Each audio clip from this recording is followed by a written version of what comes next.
Assalomu alaykum. Aziz vatandoshlar, mana men bir temada to'xtalmoqchiman. Buni ko'p cho'zgan bilan foydasi yo'q.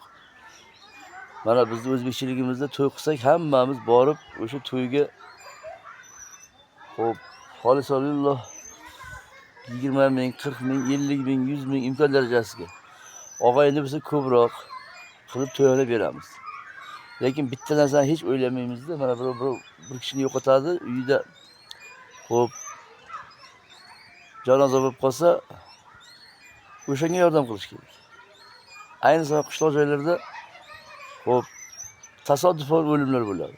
Tasodifan o'limlar bo'ladi va yoki o'sha o'limning egasi ham bir tarafdan o'zini yo'qotib qo'yadi, ham o'sha mablag'ini topolmay qoladi. Shu menga qolsa o'sha narsani yo'lga qo'yish kerak. Haqiqiy mana musulmonchilik o'shanda bo'ladi. Bir gap bor-ku, boshingga kulfat tushsa, do'sti bil. To'ying kuni ishlaysan, boshqa qilasan, topasan, pul topasan, qilasan uni. Lekin o'limga bo'lgan paytda boshingga og'ir kun tushganga birov yordam bersa qanchalik zo'r bo'ladi. Menga qolsa butun O'zbekiston bo'yicha o'sha narsani tashkil qilish kerak. Buning yo'li oson.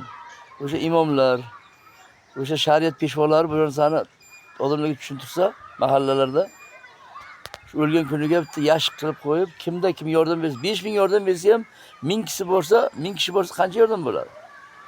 Hisoblab ko'ring. 10 mingdan bersa nima bo'ladi? Bu pul hech qancha pul emas, lekin bersa agar. Menimcha bu narsani tashkil qilsa zo'r bo'lardi.